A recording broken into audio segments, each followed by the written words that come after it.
Samantala, dumating si Maximilian sa ospital. Tinawag siya ng kanyang biyenan para sa buong umaga at hinimok siya ng maraming beses.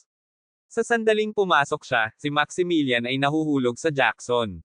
Siya ay nagmumula ng magmadali at puno ng komplementaryong ngiti tulad ng sinabi niya, "Maligayang pagdating Mr. Maximilian sa aming ospital." Sa isang masindak na pagpapahayag, pinaikot ni Maximilian ang kanyang kamay at sinabi, "Narito lang ako upang makita ang aking anak na babae." Si Jackson ay ngumiti at sinabi, "Iyan ay mabuti, iiwan ko ka mag-isa. Mangyaring makatitiyak, ang iyong anak na babae ay gumagawa ng mabuti. Mayroon kaming isang eksperto konsultasyon sa isang gabi at nakarating na sa isang plano."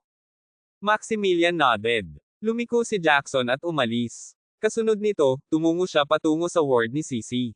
Tulad ng ipinasok niya, siya ay tumigil dahil isang tao ang sumigaw sa kanya ng malakas, "Maximilian, bakit ka huli? Hindi mo ba alam kung gaano ka marumi at nakapapagod na ito?" Nang makita ni Laura ang Maximilian, agad siyang nagmamadali sa pag-aalala at itinuturo sa ilong ng Maximilian. Siya ay galit na galit. Inalagaan niya ang maliit na bastardo na ito sa buong umaga. Siya ay napapagod. Kung hindi para sa pag-ibig ni Old Griffith para sa Sisi, hindi kailanman aalagaan ni Laura ang maliit na bastardo na ito.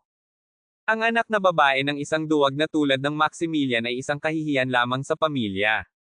Gayunpaman, hindi naahas sabihin ni Laura ang anumang bagay sa mga karaniwang araw, dahil ang lumang Griffith ay ginagamot si Sisi bilang isang mahalagang kayamanan, kaya hindi siya maglakas loob na magsabi ng kahit ano. Mapagpakumbaba at sinabi ni Maximilian, "Maaari kang bumalik ngayon. Kukunin ko ang pag-aalaga ng kapatid na babae." Itinapon ni Laura kung ano ang kanyang hinahawakan sa Maximilian at griting ang kanyang mga ngipin sa galit. "Sinasabi ko sa iyo, bagaman pinahintulutan ka ng kanyang lolo na alagaan siya, dapat mong palaging tandaan na siya ay isa sa mga Griffiths. Kung maglakas loob kang sabihin sa iba pang mga tao na si Sisi ang iyong anak na babae, kukunin ko ang impyerno mula sa iyo." Sinabi niya at siya ay glared sa Maximilian. "Bakit ka nakatayo sa paligid? Gawin mo ang iyong trabaho, ngayon." Mabilis na kinuha ng Maximilian ang palanggana at nakakakuha ng mainit na tubig upang panasan ang mukha at kamay ni Sisi sa kama ng ospital. Si Sisi ay mahusay na kumilos. Nang makita niya ang Maximilian ay pinipihit ang kanyang mga kamay, patuloy siyang nakangiti. Ang dalawang dimples ay gumawa ng kanyang hitsura kahit na cuter. Gustong-gusto ng Maximilian ang batang babae. Siya po kanyang kristal maliit na ilong at binigyan siya ng isang nakakatawa mukha. Sisi laughed out malakas na may kasiyahan. Tinawag siya niya ng malakas, "Tatay." Tuldok-tuldok panipi. Pop! Si Laura ay naglalaro kasama ang kanyang telepono at tinitingnan ang mga bag kasama ang kanyang mga kapatid na babae. Agad siyang tumayo at lumakad sa pag-alit. Pagkatapos ay sinampal niya ang Maximilian sa mukha at sumigaw, "Ano ang ginagawa mo? Sino ang nagsabi sa iyo na ipaalam sa kanya na tatay mo?" Maximilian ay isang maliit na dazed sa pamamagitan ng biglaang sampal. Hawak niya ang palanggana sa kanyang kamay, at pinipigilan ang kanyang kamao ng mahigpit. Nakita niya si Sisi na nakaupo sa kama ng ospital. Ang kanyang maliliwanag na mata ay puno ng natatakot na luha. Napagtanto niya na sinabi niya ang maling bagay. Kaya dali-dali niyang hinawakan ang hem ng shirt ni Laura at sinabi, "Lola, hindi kasalanan ni Daddy, kasalanan ni Sisi." Tuldok-tuldok-tuldok-tuldok-tuldok panipi. "At tinawagan mo siya na ama." Inilagay ni Laura ang kanyang madilim na mukha at kinain sa Sisi. Sisi shuddered sa takot. Ang kanyang mga labi ay twitching, luha lumiligid mula sa kanyang mga mata. Nakikita iyon, si Maximilian ay nagmamadali na humingi ng paumanhin, "Ito ang aking kasalanan, hindi ko nagagawin ulit." Pagkatapos ay nakuha ni Laura sa Maximilian at sinalansang, "Mas mahusay ka. Ngayon ibuhos ang tubig." Maximilian nodded at glanced at Sisi. Ibinigay niya sa kanya ang isang ngiti bago siya umalis na si Laura ay galit na galit. Siya ay glared sa Sisi at sinabi, "Sisi, kailangan mong malaman na siya ay hindi iyong ama, at kung tawag mo sa kanya ama muli, kukunin ko kick ka sa labas ng pamilya kasama ang duwag na iyon." "Talaga bang iniisip ko na gusto mo lang gawin ikaw ba? Naririnig mo ba ako?" Si Sisi ay bata pa, ngunit sapat na siya upang maunawaan ang mga salita ni Laura. Siya wailed at muttered, "Lola, hindi ko gagawin iyon muli. Mangyaring huwag gawin iyon sa aking tiyuhin." Pinagsama siya ni Laura sa kanya.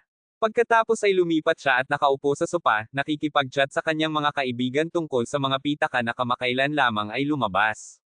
Sa opisina ng Victoria. Siya ay nasa opisina pa rin siya, naisip na ito ay ang oras para sa tanghalian.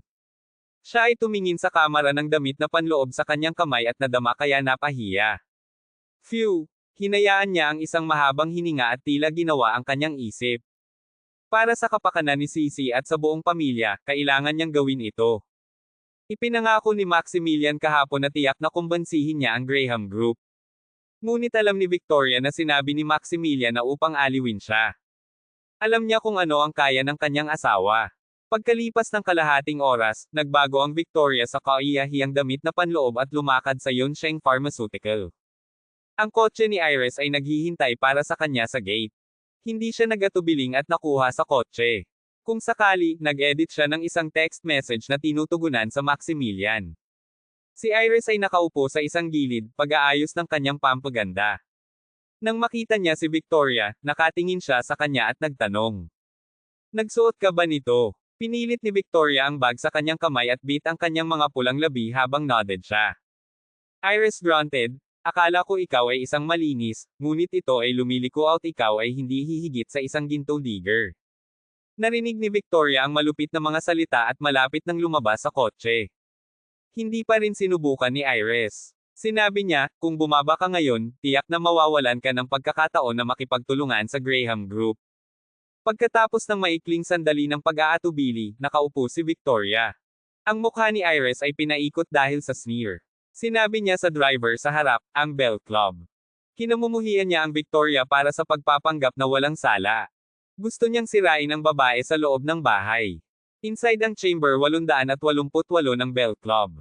Binuksan ni Iris ang pinto at lumakad kasama si Victoria. Siya shimid at sinabi, Ginoo, tingnan kung sino ako nagdala sa iyo. Ito ay Victoria. Ang una sa apat na pinakamagagandang babae sa HCT.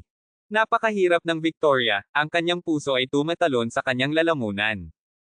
Nang sumunod siya sa Iris sa malaking kamera, natagpuan niya ang pag-iilaw ay medyo madilim. Ang kamera ay nahahati sa dalawang kompartimento, na may isang screen at beaded kurtina sa gitna. Sa sopa bago siya, nagkaroon ng gwapong lalaki sa kanyang 20s. Mayroon siyang dalawang mainit na batang babae sa kanyang kaliwa at kanan. Naglalaro sila ng isang laro na tinatawag na, kumain ng mga ice grapes. Zack kumalat ang kanyang mga armas at Lynn pabalik sa sofa. Siya ay may isang masamang ngiti sa kanyang mukha. Sinuri niya ang Victoria mula sa ulo hanggang daliri sa kanyang mga mata habang lumalakad siya. Pagkatapos ay nagbigay siya ng mga hinlalaki hanggang sa Iris, na sinasabi, okay. Si Iris ay ngumiti at bumaling sa Victoria. Pagkatapos ay sumigaw siya, ano ang nakatayo ka doon? Kamusta kay Mr. Zack? Frowned Victoria. Pagkatapos ay kumuha siya ng ilang mga hakbang pasulong at yumuko sa Zack, na sinasabi, Mr. Zack. Zack agad tumayo at step pasulong. Kinuha niya ang magandang kamay ni Victoria. Pagkatapos ay sniff niya ito at sinabi na may lasing ngiti, malambot, mabango. Tiyak na karapat-dapat ka sa iyong pangalan bilang pinakamagandang babae sa HCT. Gusto ko. Si Victoria ay nagulat. Siya ay nagmamadali na iginuhit ang kanyang kamay at sinabi kay Zack, Mr. Graham, mangyaring huwag maging tulad nito. Narito ako para sa aming pakikipagtulungan. Zack sniffed ang lingering halimuyak sa kanyang mga kamay, squinting ang kanyang mga mata bilang surveyed siya Victoria sa harap niya. Ang kahangahangang babae na ito ay nadama tulad ng isang hinog at makatas na peach sa kanya. Siyempre namin makipag-ayos, ngunit hindi hanggang matapos mo pag-inom ng bote na ito ng alak. Sa isang masamang grin sa kanyang mukha, sinaktan ni Zack ang kanyang mga daliri at isang mainit na kagandahan malapit sa kanya na nakuha ang isang bagong bote ng Remy Martin. Nakita na, si Victoria ay nagyelo at nanunumbalik, at pagkatapos ay direktang umalis siya sa chamber. Victoria panicked at chased pagkatapos sa kanya, ngunit Zack subordinate tumigil sa kanya, habang dinadala ang mga tao sa loob ng bahay out at unlock ang pinto mula sa labas. Sa loob ng malaking kamera, Victoria ay tumingin flustered, at Zack ay may isang masamang hitsura sa kanyang mukha. Nakatayo si Zack, at lumapit sa Victoria na may isang bote ng Remy Martin sa kanyang kamay at sneer sa kanyang mukha. Direktor Victoria, hindi mo nais na makipag-ayos o hindi? Matapos sabihin na, siya step forward bigla at grabbed Victoria buhok. Pagkatapos ay ibinuhos niya ang alak halos sa bibig ni Victoria. Woo! Si Victoria ay labis na nakikibahagi. Pagkalipas ng ilang minuto, ang malaking halaga ng alak sa kanyang tiyan ay nagawa lamang sa kanya na nahihilo. Zack mukhang isang baliw. Siya ay tumatawa ng ligaw. Siya ay marahas na natanggal ang jacket ni Victoria, at hinawakan si Victoria mula sa likuran. Pagkatapos ay inilibing niya ang kanyang ulo sa kanyang buhok at kumuha ng ilang malalim na paghinga. Siya ay lasing na may halimuyak na iyon. Direktor Victoria, walang paraan para sa iyo upang makakuha ng malayo sa ito, kaya bakit hindi mo lamang magbigay sa bibigyan kita ng pagkakataon pagkatapos. Zack sneered. Ang buong katawan ni Victoria ay tensed up. Sinubukan niyang lumayo mula sa Zack. Pagkatapos ay sinampal niya ng mabigat sa kanyang mukha. Kinuha niya ang bag sa lupa at hinaila ang kutsilyo ng prutas na inihanda niya. Huwag kang lumapit, huwag kang mas malapit. Siya ay sumigaw ng desperately. Si Zack ay lik sa kanyang mga labi, ang sakit sa kanyang pisngi ay naging sanhi ng higit pa sa kanya. Tumalon siya at sinamsam ang kutsilyo ng prutas mula sa kamay ni Victoria. Pagkatapos ay sinampal niya ang pag-alit sa kanyang mukha, at umuungal, asong babae, gaano ka maglalaro ng mga trick sa akin? Nadama ni Victoria ang sampal na napakasakit. Pagkatapos ay nadama niya si Izzy at nahulog sa lupa, humihingi ng walang magawa. Siya ay struggled desperately, na umaabot para sa telepono na nahulog sa labas ng kanyang pitaka. Sa sandaling ito, ang lahat ng maaari niyang isipin ay Maximilian. Kinuha ng kamay ni Victoria ang telepono na iyon. Sinubukan niya ang mahirap hanggat makakaya niya upang pindutin ang pinjutang ipadala. Clattering. Zack grabbed Victoria sa kanyang bukong-bukong at itapon siya papunta sa sofa. Pagkatapos ay tumalon siya sa kanya at pinindot ang kanyang sarili laban sa Victoria na may isang baluktot na ngiti. Ang Victoria ay hindi tumigil sa pakikipaglaban, scratching sa katawan ni Zack. Kinuha ni Zack ang kanyang malambot na leeg at umakyat. Pagkatapos ay sinampal niya siya ng 2 beses pa. Siya ay yelled, huwag i-play ang iyong inosenteng card sa akin, kukunin ko na ako pumatay ngayon. Samantala, sa loob ng ospital, ang telepono ng Maximilian ay umalingaw-ngaw sa kanyang bulsa. Nadama niya ito ng isang maliit na coin na hinala, habang tinapos niya ang text message, natagpuan niya na ito ay mula sa Victoria. Ang mensahe ay hindi hihigit sa 9 na salita, ngunit ang Maximilian ay kinuha sa pamamagitan ng galit sa lalong madaling panahon na nakita niya iyon.